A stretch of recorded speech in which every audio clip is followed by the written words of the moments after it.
Percy, this is the 3rd day in a row. You're gonna make yourself ill. But I'm almost finished. Can you at least tell me what it is? Okay, but don't laugh. It's embarrassing. It can't be that bad. I'm not gonna laugh. Okay, so I've been writing this romance thing, like a screenplay. I've got storyboards and everything. Oh, what's it about? Well, basically, it's about this man's life. We meet him as a toddler and he becomes friends with this girl at his preschool. She's got really nice long blonde hair. They're like best friends and always share toys and stuff. Sometimes she lets him brush her hair and they sing nursery rhymes together.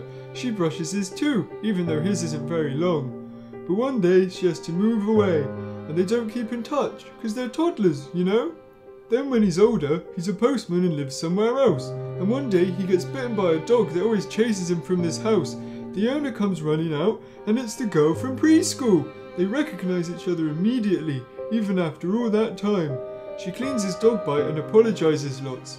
They still get on really well together and go out for a meal. He jokes about getting rabies. She doesn't find it funny, but laughs anyway.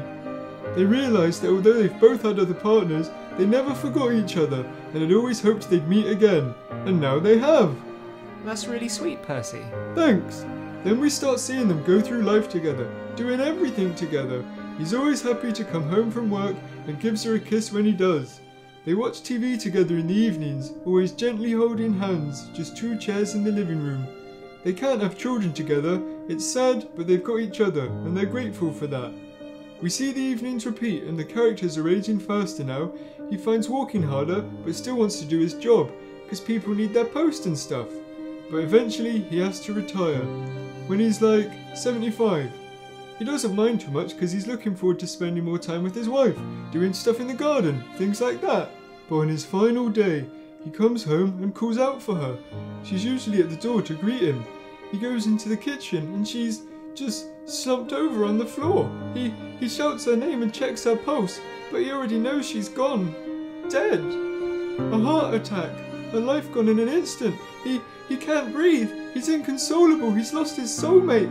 She was more than a wife to him. She was the centre of his universe. The woman who he wanted to care for until the end of time. The woman who made his very soul feel brighter than the sun.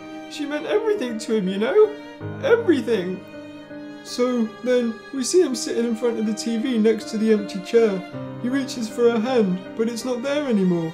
He holds a picture of her. Why didn't he take more photos? He thinks of all the times they laughed together, all the experiences they had, good and bad. He still remembers vividly, so vividly, meeting her in preschool.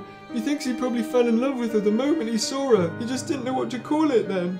He wishes he was religious, that a woman so beautiful had surely become an angel. A woman so perfect down to the atom, she had to be taken from him to brighten somewhere else.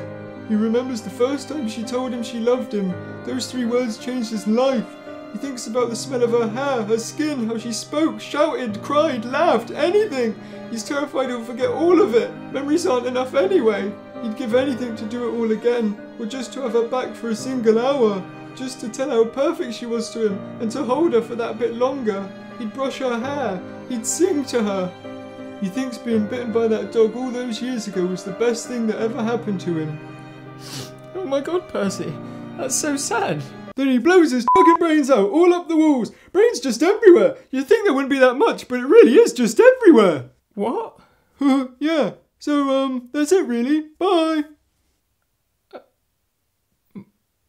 Hey, you. Ah! Me? Yeah, you. Matt, there's a picture in here and it's talking to me.